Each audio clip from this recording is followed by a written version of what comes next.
Selamat pagi, saudara sekalian yang kami kasihi. Selamat jumpa lagi dalam acara ibadah doa pagi GPDI Budi Mulia.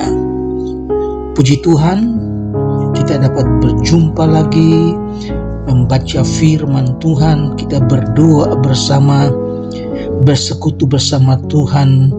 Dan saya percaya seberapa banyak yang mengikuti doa pagi ini, kita akan diberkati Tuhan, rohani kita akan bertumbuh, dan kita semakin mengenal Yesus sebagai Tuhan. Haleluya. Sebelumnya saya ajak kita berdoa. Bapa di dalam surga, hamba mengucap syukur pagi ini kita dapat berjumpa lagi bersama-sama membaca firman Tuhan. Kita dapat berdoa, menikmati persekutuan dengan Tuhan. Terima kasih Tuhan, kami berdoa minta Tuhan pimpin doa pagi ini dari awal sampai selesai. Mohon pimpinan dari Roh Kudus menyertai doa pagi ini di dalam nama Tuhan Yesus Kristus. Haleluya. Amin. Puji Tuhan, pagi ini saya akan bacakan ayat yang diambil dari kitab Wahyu pasal 21 ayat yang pertama. Kitab Wahyu ini ditulis oleh Rasul Yohanes tahun 90 sampai 96 Masehi di Pulau Patmos. Saudara, Wahyu dalam bahasa Yunani adalah apokalipsis atau nubuat. Dan ini adalah semua yang ditulis oleh Yohanes ketika Tuhan Yesus menampakkan dirinya kepada Yohanes, dan Tuhan minta dia tulis apa yang Tuhan Yesus katakan padanya.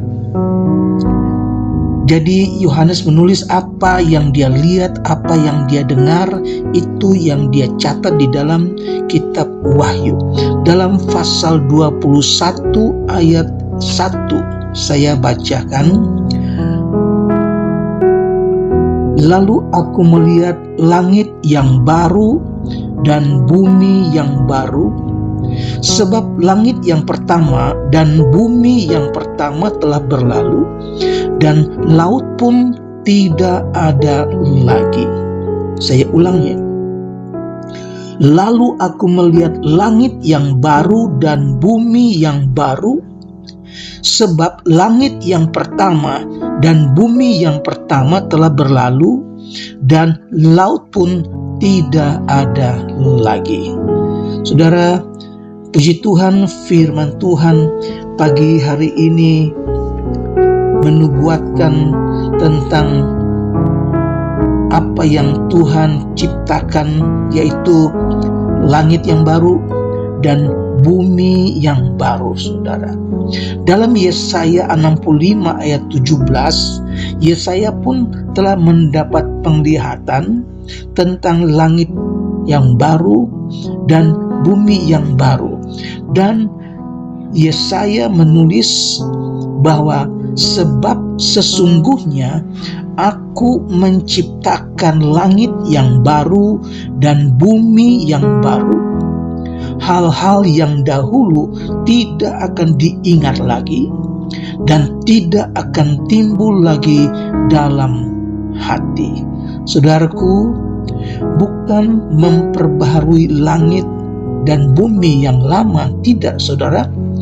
Bahkan orang-orang yang tinggal di dalamnya akan punya perasaan, akan punya pikiran yang baru, sehingga mereka tidak lagi ingat perkara-perkara yang pernah dialami sebelumnya. Hal-hal yang lama tidak akan diingat, bahkan tidak akan timbul dalam hati mereka. Dalam Yesaya 66 ayat 22 katakan, sebab sama seperti langit yang baru dan bumi yang baru yang akan kujadikan itu tinggal tetap di hadapanku, Demikianlah firman Tuhan. Demikianlah keturunanmu dan namamu akan tetap. Kekekalan akan berlaku dalam langit dan bumi yang baru. Tidak ada perhitungan waktu nanti. Tidak pula ada kematian di sana. Puji Tuhan, Rasul Petrus pun menulis di dalam 2 Petrus 3 ayat 13, tetapi sesuai dengan janjinya kita menantikan langit yang baru dan bumi yang baru di mana terdapat kebenaran. Saudara, dalam langit yang baru, dalam bumi yang baru, rupanya tidak ada dosa. Yang ada hanyalah kebenaran semata. Saudara, dalam langit yang baru, bumi yang baru itu tidak ada laut.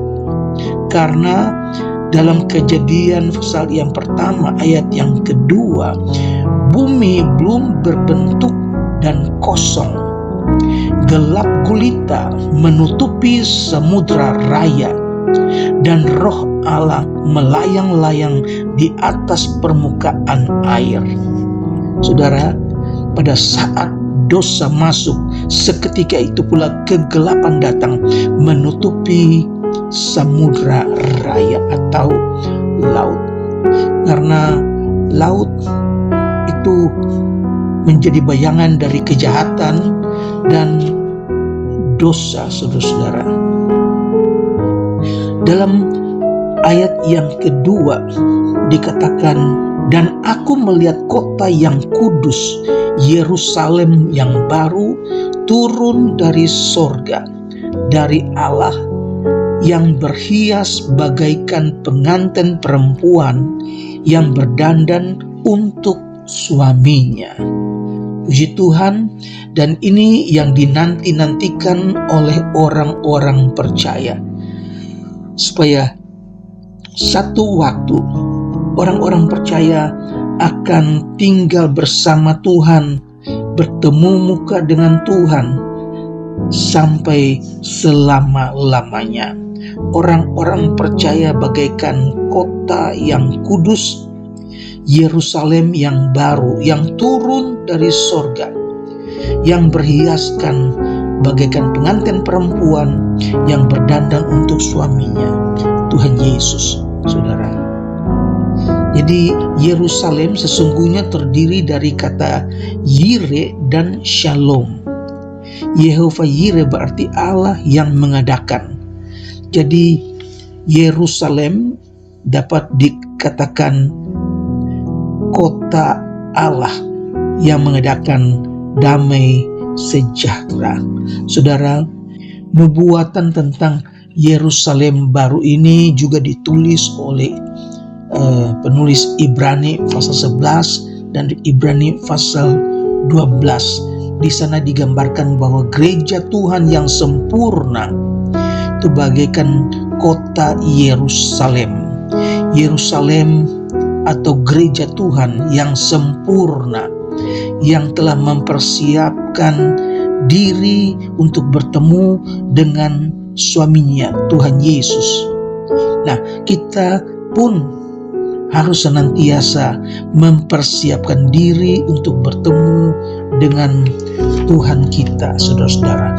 Puji Tuhan, kita melihat bahwa di Yerusalem baru, bumi baru, itu tidak ada lagi sakit penyakit, tidak ada lagi perkabungan. Itu ditulis dalam ayat yang keempat. Dan ia akan menghapus segala air mata dari mata mereka, dan maut tidak akan ada lagi. Tidak akan ada lagi perkabungan atau ratap tangis atau duka cita, sebab segala sesuatu yang lama itu telah berlalu. Puji Tuhan, saudara-saudaraku, sekarang kita masih menangis, kita susah, menderita, banyak sakit. Tetapi setelah kita mengalami Yerusalem baru. Di sana tidak ada lagi air mata, tidak ada lagi perkabungan, tidak ada lagi duka cita. Yang ada hanyalah kesukaan, kebahagiaan bersama-sama dengan Tuhan. Karena kematian itu tidak ada lagi. Saudara, kita mengucap syukur buat janji Tuhan bagi orang-orang yang percaya. Firman Allah katakan bahwa dalam ayat yang ke-6, firman-Nya lagi kepadaku, semuanya telah terjadi. Aku adalah Alfa dan Omega, yang awal dan yang akhir. Orang yang haus akan kuberi minum dengan cuma-cuma dari mata air kehidupan. Saudara,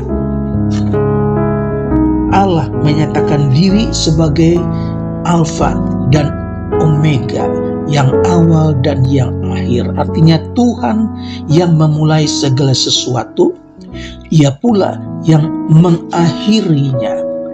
Jadi sebelum dan sesudah itu tidak ada apa-apa. Dialah sumber segala sesuatu. Saudara, siapa saja yang akan tinggal di Yerusalem baru? Yaitu mereka yang taat kepada firman Tuhan, mereka yang takut akan Tuhan. Sedangkan ayat yang ke-8 katakan, orang-orang penakut, orang-orang yang tidak percaya, orang-orang keji, orang-orang pembunuh, orang-orang sundal, tukang-tukang sihir, penyembah-penyembah berhala, dan semua pendusta, mereka akan mendapat bagian mereka di dalam lautan yang menyala-nyala oleh api dan belerang. Inilah kematian yang kedua. Saudara, kematian yang pertama ketika seorang itu menghembuskan nafasnya yang terakhir di dunia ini. Kematian yang kedua ketika orang-orang tidak percaya, orang-orang penakut, mereka itu akan dilemparkan ke dalam lautan api dan belerang. Itu yang disebut kematian yang kedua. Jadi kota Yerusalem baru tidak ada orang-orang yang seperti tersebut di atas, yaitu orang penakut, orang-orang yang tidak percaya, orang-orang keji, orang-orang pembunuh, orang-orang sundal, tukang-tukang sihir, para penyembah berhala, semua pendusta.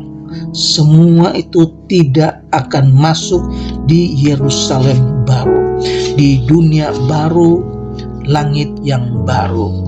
Tetapi mereka yang setia sampai akhir, mereka itu yang akan tinggal di sana, berdiam di sana, bertemu dengan Tuhan sampai selama-lamanya. Puji Tuhan, saudara-saudaraku, biar kita tetap tinggal di dalam Tuhan, kita tetap setia di dalam Tuhan, karena firman Allah itu ya dan amin. Karena Yesus sendiri katakan kepada Yohanes, tuliskanlah karena ini benar dan akan terjadi. Haleluya. Jadi ayat yang ke-15, dan setiap orang yang tidak ditemukan namanya tertulis di dalam kitab kehidupan itu, ia dilemparkan ke dalam lautan api. Haleluya. Di sana tempat iblis, antikristus, nabi palsu dibuang. Saudara, tetaplah semangat, tetap taat, tetap setia sampai langkah yang terakhir. Tidak lama lagi kita akan menikmati kota yang baru, Yerusalem yang baru, bertemu dengan Tuhan kita kekal sampai selama-lamanya. Tuhan kiranya memberkati kita semua, tetap ada di dalam nama Yesus. Mari kita berdoa. Bapa di sorga, terima kasih buat firman-Mu yang begitu indah. Kami dapat menikmati dan kami aminkan Firman-Mu itu ya dan amin. Apa yang Engkau firmankan itu pasti akan terjadi. Berikan kami kekuatan, kesetiaan, ketaatan, rasa takut akan Tuhan, sehingga waktunya kami akan masuk ke dalam kota yang baru, Yerusalem yang baru. Puji Tuhan, hamba-Mu berdoa buat jemaat, buat umat Tuhan, mereka yang sakit, mereka yang terbaring dalam keadaan lemah Tuhan, baik yang dirawat di rumah sakit, baik mereka yang berbaring di rumah. Kami berdoa di dalam nama Yesus, Engkau jamah, Engkau sembuhkan, pulihkan mereka, tambahkan iman percaya mereka, sehingga mereka sembuh dan nama Tuhan dipuji dan dibesarkan. Terima kasih, hamba-Mu berdoa juga buat mereka yang belum bekerja, atau mereka yang sudah bekerja tapi di PHK. Tuhan kiranya berkemurahan, berikan mereka pekerjaan yang baru. Apa yang mereka rindukan, apa yang mereka butuhkan, kiranya Tuhan cukupkan. Terima kasih Tuhan, hamba berdoa buat anak-anak sekolah yang libur Tuhan, berkati mereka, rumah tangga, orang tua, suami, istri, anak cucu. Tuhan Yesus berkati mereka yang berusaha di rumah, di warung, di kios, dimanapun Tuhan. Tuhan berkati, sukseskan apa yang mereka usahakan, apa yang mereka kerjakan. Nama Tuhan dipuji dan dibesarkan. Terima kasih Tuhan, buat pagi hari ini kami nikmati kemurahan Tuhan, dan biar hati kami tetap melekat kepadamu Tuhan. Terima kasih, kami akhiri doa pagi ini dengan mengucap syukur di dalam nama Tuhan Yesus Kristus. Haleluya. Amin.